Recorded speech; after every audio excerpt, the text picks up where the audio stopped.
I'm Kyle with the Prowler, and this is Coach Schmidlkofer. How are you? Hey, good. All right, well, let's go right into it. So, on defense, when it comes to stars mobile football, which players are the leaders when it comes to the defense? I think the linebacker crew in the secondary. I think Muska's one of our leaders. Ryan Cox is coming on strong. Carson Walter in the secondary, who's a 10th grader. Brandon Fry, who's a defensive lineman. Those guys are pretty much the most consistent players probably we have. We're very, very young this year. Very few seniors on defense and a lot of inexperience. So we're having to kind of grow a little bit as the year goes along. Okay. So with these young players, how do you think the defense will be next year and the years coming up? I think we'll be pretty good by the end of this year, to be honest. It just takes some time to gel together. I mean, we just like I said, knowing where everybody fits and what everybody's job is, it always helps you as a player to know what your guy, the job is next to you. What is he doing his job? So last year's defense, we only gave up 14 points a game because everybody knew the system. This year, we're not giving up that, but we've played a lot better people than we did this time last year too. So that also makes a huge difference.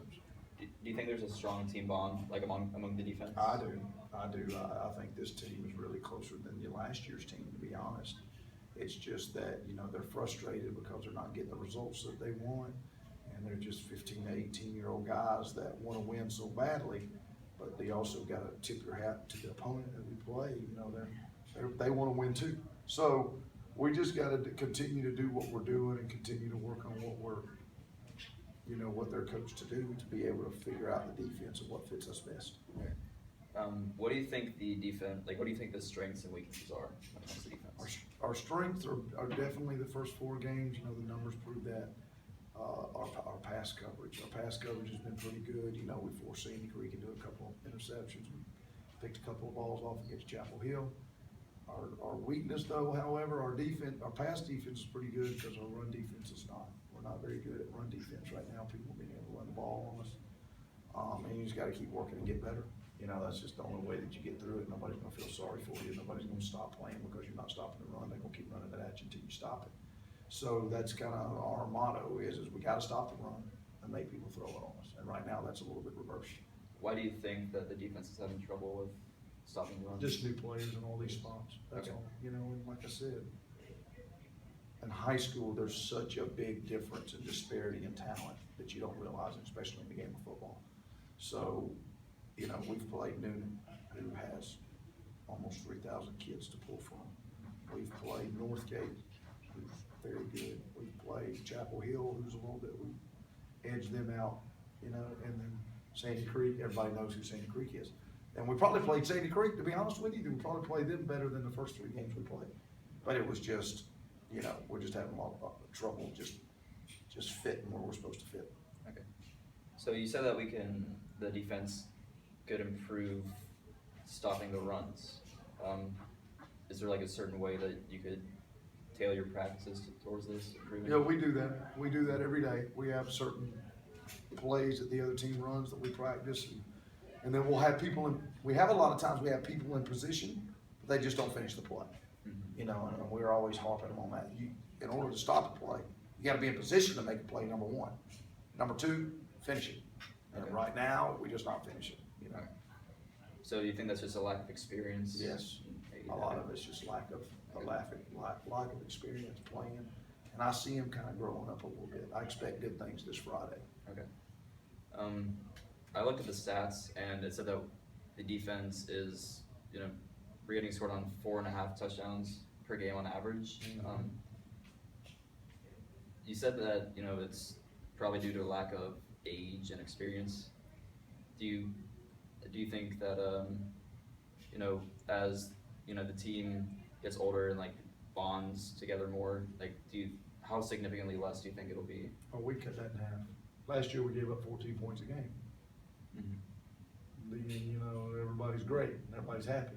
Okay. But I had 9 or 10 people graduate, so young guys got to step in. And like I told you, a lot of it is based on who you play. I mean, if we could play other schools that aren't as talented, and it makes our numbers look really good.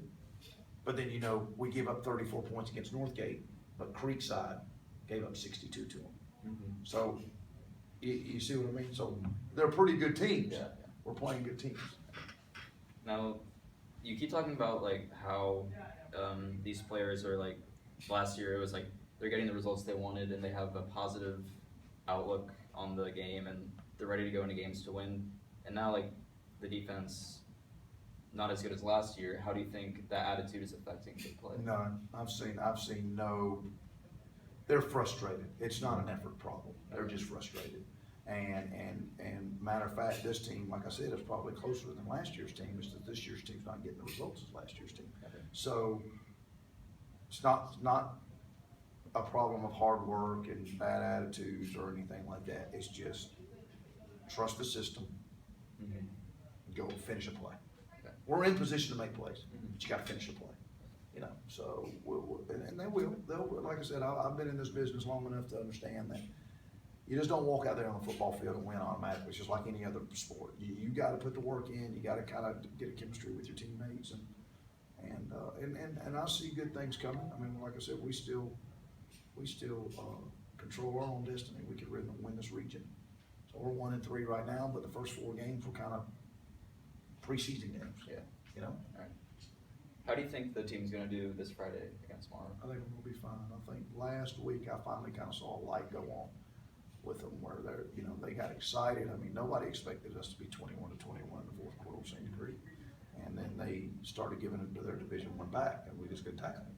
So it was you could see it, they were excited. A lot of times they make a mistake and they're just like, the air comes out of their balloon, and we gotta keep that up. We gotta keep that energy up. We play with energy, good things happen. Can't look at the scoreboard. We get so wrapped up in what the scoreboard looks like instead of focusing on that one play at a time. And I think that's just working with young people. That's just the way, I've been doing it for long enough now. That's just the way young people think. All right. That's it. We'll see you next week. Thank you.